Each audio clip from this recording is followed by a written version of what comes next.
사랑하는 삼촌, 숙모님께 어느 날 밤 제가 일하는 병원에 72세쯤 된 노인분이 입원하셨습니다. 얼굴은 창백하고 발은 차가웠으며 심장 박동은 비정상적으로 빨랐습니다. 가족들은 뇌졸중이나 심장마비라고 생각하며 공황 상태에 빠졌습니다. 하지만 모든 검사와 심전도 그리고 심초음파 검사 결과 모든 것이 정상이었습니다. 문의해 보니 그는 이상한 음식을 먹거나 마시지 않았고 감정적으로 흥분한 적도 없었습니다. 그는 단지 잠을 자고 있었는데 갑자기 불편함을 느끼고 심장이 불규칙하게 뛰고 있었습니다. 더욱 기이한 것은 그날 밤 전 세계에서 똑같은 현상이 기록되었다는 것입니다. 노인들이 두통, 빠른 심박수, 불면증으로 병원에 입원한 것입니다. 원인은 음식도 바이러스도 아니었습니다. 바로 태양 폭풍이었습니다.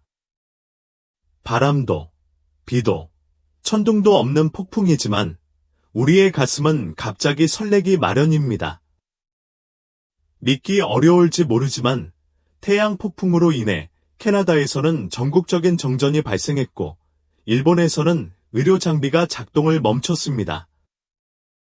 그리고 최근에는 20년 만에 가장 강력한 태양 폭풍이 지구를 연이어 강타하고 있습니다. 더욱 우려스러운 것은 노인, 심장병 환자, 불면증 환자가 가장 취약한 계층이라는 점입니다.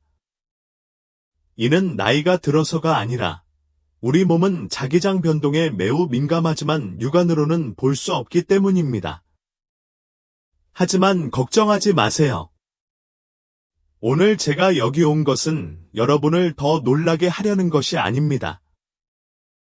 약도 필요 없고 의료 장비도 필요 없이 집에서 건강을 지킬 수 있는 아주 간단한 방법을 알려드리려고 합니다. 첫 번째 부분에서는 태양 폭풍으로 인해 노인들이 쉽게 기절하고 피곤해지며 심장이 두근거리는 이유를 알려드리고 이를 신체에서 적극적으로 인식하는 방법을 알려드리겠습니다. 1부. 태양 폭풍이란 무엇이고 왜 노인들이 더 취약할까요? 사랑하는 삼촌, 이모님, 태양 폭풍은 공상과학 영화의 제목처럼 들리지만 사실 그것은 실제로 일어나고 있는 현상이며 지금 우리가 여기 앉아있는 순간에도 일어나고 있습니다. 간단히 말해 태양 폭풍은 태양이 플라즈마와 전자기파라고 불리는 엄청난 에너지 폭발을 일으키며 우주로 직진하는 것을 말합니다. 이러한 폭발적인 에너지가 지구 자기장에 닿으면 엄청난 교란을 일으킵니다. 휴대전화 신호, GPS, 위성을 교란할 뿐만 아니라 우리 몸의 생체 자기장도 교란시킵니다. 가장 취약한 사람은 누구일까요? 바로 당신 같은 노인들입니다. 교감신경계가 약하고 심혈관계가 예민하며 특히 수면 부족과 호르몬 불균형이 있는 분들입니다. 많은 노인들이 원인 모를 빠른 심박수, 피로, 불안 때문에 병원을 찾습니다. 하지만 검사 결과는 완전히 정상입니다. 알고 보니 그들은 자신도 모르는 사이에 태양 폭풍파에 맞아 사망한 것입니다. 강한 자기장은 심장 부정맥과 혈관의 비정상적인 확장을 일으킬 수 있으며 특히 멜라토닌과 같은 수면 조절 호르몬에 영향을 미칩니다. 그러니까 당신이 약하다는 게 아니라 지구가 변하고 있고 당신이 그 흐름에 이끌리고 있다는 거예요. 하지만 너무 걱정하지 마세요. 듣는 법을 안다면 몸은 견고할 수 있으니까요. 그리고 지금 나는 공유하겠습니다. 세 개의 무언의 표지판 관찰하는 사람만이 알아차릴 수 있지만 시간 안에 생명을 구할 수 있다. 사랑하는 삼촌, 숙모님들, 쉬는 동안에도 밤에는 아무 걱정 없이 커피도 마시지 않고 아무 소리도 없이 침대에 누워 있는데도 잠이 오지 않는 밤들이 있습니다. 심장은 마구 뛰고 몸은 불안합니다. 이상하게도 슬프지도 않고 걱정도 없는데 걱정이 밀려옵니다. 저는 한때 TN이라는 70세가 넘은 노인을 만난 적이 있습니다. 그는 서쪽에서 아내와 함께 살고 있었습니다. 그는 이렇게 말했습니다. 걱정할 것 없어요. 아이들도 다 잘 지내고 있고요. 그런데 요즘 왜 그런지는 모르겠지만 새벽 2에서 3시쯤 되면 심장이 빨리 뛰고 손발이 땀으로 젖고 뭔가 곧 일어날 것 같은 불안감에 휩싸여 깨어납니다. 있잖아. 그 시간을 다시 살펴보니 거대한 태양 폭풍이 지구에 접근하던 때와 겹치더라고. 내가 설명하자. 그는 한숨을 쉬었다. 내가 미쳤다고 생각한 것도 당연하군요. 현대의학에 따르면 태양의 자기장이 지구에 쏟아지면 송가선이 교란되어 깊고 차분한 수면을 취하는데 도움이 되는 호르몬인 멜라토닌을 생성합니다. 멜라토닌이 갑자기 감소하면 노인들은 불면증, 근거 없는 불안, 가슴 답답함, 정신적 불안을 겪게 됩니다. 삶에 대한 불안과는 달리 자기 폭풍으로 인한 불안은 원인을 알 수 없는 경우가 많습니다.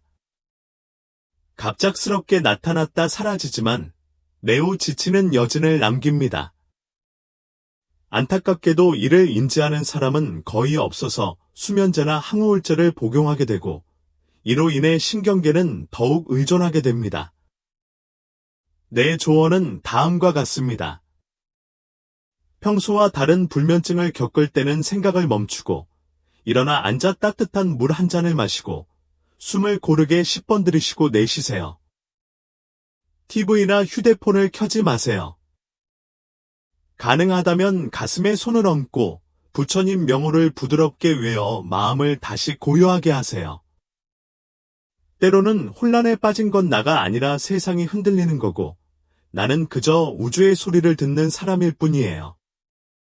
하지만 인식만으로 충분하다고 생각한다면 그것은 사실이 아닙니다. 다음 섹션에서는 5개의 그룹의 노인을 대상으로 한 특별 경고가 나올 예정입니다. 만약 여러분이 이 그룹에 속한다면 태양 폭풍이 닥칠 때 2배나 조심해야 합니다. 심장병, 고혈압, 정신적 불안. 많은 경우 이는 질병 때문이 아니라 내면에서 일어나는 이름 모를 불안 때문입니다.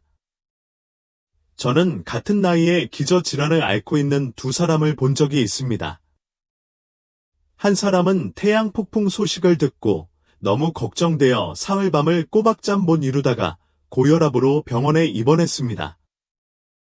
다른 한 사람도 소식을 들었지만 그저 부드럽게 미소 지으며 말했습니다. 두렵지 않아요. 일찍 잠자리에 들고 따뜻한 차를 마시고 법문을 듣고 불경을 외웠어요. 언제 잠이 들었는지 몰랐거든요. 그리고 이상하게도 그 사람은 심혈관적으로나 정신적으로 전혀 영향을 받지 않았습니다. 알고 보니 바깥의 폭풍도 그런 것이지만 내면의 폭풍이 노인의 건강을 좌우하는 것 같습니다. 마음이 고요하면 심장도 고요해집니다. 나쁜 소식에 너무 강하게 반응하지 않으면 몸도 흔들리지 않습니다. 그러니 친구 여러분, 마음의 평화를 유지하는 것은 먼 일이 아닙니다. 아주 작은 것에서부터 시작됩니다.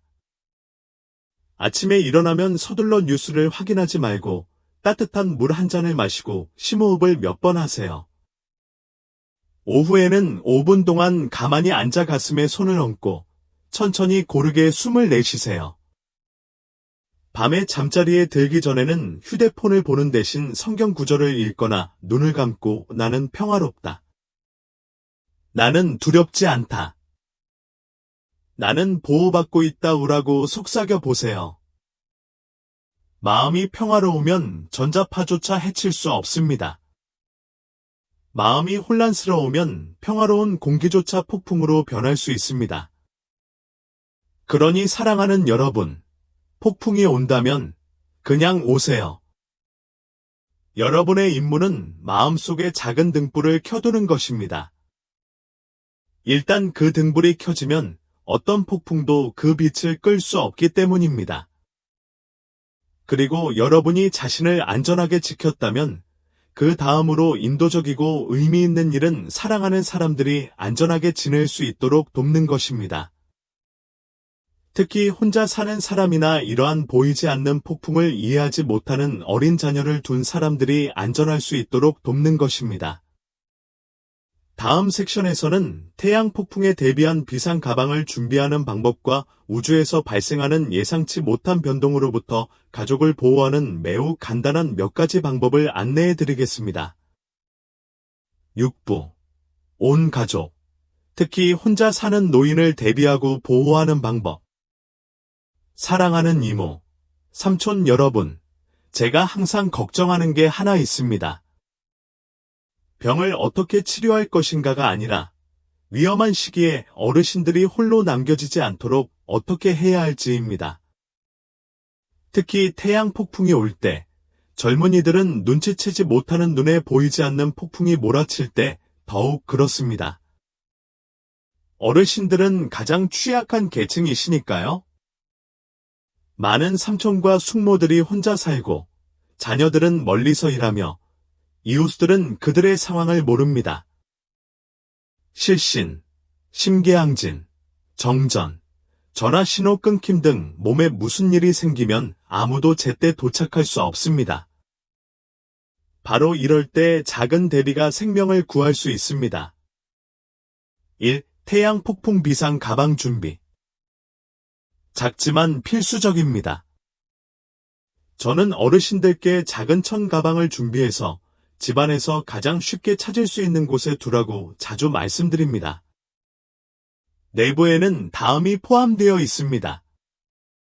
현재 사용 중인 약물은 날짜별로 구분되어 있으며 명확하게 표시되어 있습니다. 수동 손전등 또는 완전히 충전된 손전등. 따뜻한 물이 담긴 작은 병, 부드러운 케이크 또는 인스턴트죽. 개인정보, 기저질환, 가족 전화번호를 기재한 서류. 휴대폰 신호가 끊겼을 때 경고 메시지를 듣기 위한 백업 배터리가 있는 수동 라디오. 이런 물건들은 오래된 것처럼 보이지만 정전, 신호 약함, 갑작스러운 질병 발생 시에는 생명의 은인이 됩니다. 어느 노인이 나에게 이렇게 말씀하셨습니다. 당신이 말씀하신 가방 덕분에 더 이상 두려움 없이 혼자 누울 수 있게 되었어요. 2번째, 문에 도움이 필요합니다. 라는 표지판을 걸어두세요. 간단하지만 중요한 표지판입니다. 이상하게 들리지만 매우 효과적입니다. A4 용지에 명확하게 적어주세요. 저는 혼자 삽니다. 12시 이후에도 집에 움직임이 없으면 문을 두드려 주세요. 창문이나 대문 안쪽에 붙여보세요. 이웃도, 지나가는 사람도 눈치챌 거예요. 요즘 같은 기술 시대에 많은 사람들이 눈을 마주치고 진심 어린 관심을 보이는 것을 잊곤 합니다. 그리고 아시다시피 때로는 적절한 시기에 문을 두드리는 것만으로도 생명을 구할 수 있습니다. 아빠, 아이들에게 태양 폭풍 경고 앱을 설치하고 모니터링하라고 하세요. 오늘날 무료로 사용할 수 있는 애플리케이션은 다음과 같습니다. 우주 날씨 라이브, 너의 우주 날씨, 오로라 경보, 폭풍 경보, 피해 수준, 그리고 하루 중 가장 위험한 시간대를 알려주세요. 아이들에게 설정 도움을 요청하고 강력한 경보가 발령될 때마다 조부모님께 오늘 일찍 쉬세요 라고 문자 메시지를 보내세요 라고 말해보세요. 그것이 바로 조용히 사랑하고 돌보는 방법입니다. 가족 중에 젤로 그룹이 있으면 이름을 지정하세요. 건강 경고 이상한 정보를 보면 바로 보내주세요. 그럴 때마다 온 가족이 서로에게 일찍 잠자리에 들고 따뜻한 물을 마시고 걱정하지 말라고 일깨워줍니다. 건강은 개인적인 문제가 아니라 어른에서 아이로 이어지는 사슬이니까요. 4. 필요할 때 연결을 유지하기 위해 안전한 신호 그룹을 만듭니다. 중부지방에 사는 삼촌과 이모에게서 배운 작은 조언. 모든 노인은 긴급 메시지를 위한 특수 구문. 예를 들어, 전화할 수 없다면 30초 동안 3번 깜박임. 또는 빈 메시지 보내기 도움을 위한 것입니다. 신뢰할 수 있는 친척 2~3명을 선택해서 알려주세요. 제가 삐 소리를 3번 내거나 아무 메시지도 보내지 않으면 즉시 다시 전화하거나 와서 무슨 일이 일어나고 있는지 보세요. 이 덕분에 한 노인이 욕실에서 실신했을 때 전화기를 든 채로 손자에게 흰색 신호를 보내는데 성공해 목숨을 건졌습니다. 사랑하는 이모와 삼촌, 이런 것들 비용도 없고 노력도 없다. 그저 약간의 기억, 약간의 사랑이면 됩니다. 오래 살수록 그처럼 부드럽지만 심오한 준비가 더욱 필요합니다. 내일이 평화로울지 아닐지는 아무도 모르기 때문입니다. 하지만 우리가 준비한다면 더 이상 두려워하지 않을 것입니다. 이어서 하루를 마무리하며 따뜻한 차 한 잔을 마시듯 제 마무리 말씀을 전하고 싶습니다. 내가 듣고 이해한 모든 것을 되돌아보고 더욱 적극적이고 평화롭고 안정적인 삶에 들어갈 준비를 합니다. 우리는 함께 긴 여정을 걸어왔습니다. 원인 불명의 입원부터 빠른 심박수, 비정상적인 두통, 불안, 불면증과 같은 숨은 증상들까지, 그리고 취약계층, 폭풍으로부터 자신을 보호하는 3가지 습관, 그리고 폭풍이 닥쳤을 때 가족을 보호하는 방법까지. 하지만 다시 생각해보면 과학, 습관, 비상키트, 라디오, 의학 등 모든 것이 결국에는 하나의 결론으로만 이어집니다. 마음을 차분하게 유지하면 어떤 폭풍도 지나갈 것입니다. 사랑하는 여러분, 삶이 항상 평화로운 것은 아닙니다. 지구는 여전히 자전하고, 태양은 여전히 때때로 분노하며, 자연재해는 여전히 예상치 못하게 닥칩니다. 하지만 그렇기 때문에 우리는 더 천천히 살고, 더 많이 듣고, 더 많이 준비하는 법을 배워야 합니다. 때로는 준비가 두려움에서 비롯된 것이 아니라 자신을 조금 더 사랑하세요. 사랑하는 사람에게 고통을 주지 않기 위해서 무슨 일이 일어났을 때 우리 마음속의 빛을 간직하고 혼란의 소용돌이에 휩쓸리지 않기 위해서입니다. 두 분은 건강을 사랑하고 몸의 소리에 귀 기울이는 분들이시라는 걸 알고 있습니다. 그렇지 않았다면 제가 어떻게 지금까지 참을성 있게 앉아서 들어줄 수 있었겠어요? 그것만으로도 당신과 당신 가족 모두에게 큰 축복입니다. 그리고 이 영상 이후에 매일 밤 당신이 조금 일찍 휴대폰을 꺼라. 매일 아침 몇 번 심호흡을 하세요. 매주 앉아서 자녀와 손주들에게 할머니는 괜찮아요. 라는 메시지를 썼습니다. 그러면 외로움 없이 폭풍을 헤쳐나갈 수 있는 가장 따뜻한 방패가 되는 셈이군요. 삼촌, 숙모님들, 이 글이 도움이 되셨다면 보이지 않는 폭풍을 겪고 있는 모든 분들께 평화를 기원하며 아래에 댓글을 남겨주세요. 아니면 이렇게 적어주세요. 아직 괜찮아요. 지나가는 사람들이 삶의 번잡함 속에서도 마음이 조금이나마 차분해지는 것을 느낄 수 있도록 가능하다면 눌러주세요. 채널 구독글에서 내가 조금 걱정되는 오후마다 우리가 다시 만나서 작은 이야기를 속삭이고 따뜻한 차 한 잔을 마시며 함께 노년을 보낼 수 있도록 아름답게, 깊이 있게, 의미 있게. 의사님께서는 여러분의 건강을 기원합니다. 집에서도 건강하고 마음의 평화를 누리고 웃음이 가득하시길 바랍니다. 그리고 아무리 많은 폭풍이 몰아치더라도 내 마음속에는 여전히 피난처가 있습니다. 움직일 수 없는? 다음 영상에서 만나요. 우리는 노화에 맞서 싸우지 않고 햇살 가득한 겨울을 사랑하는 것처럼 노화를 사랑하는 법을 배울 거예요.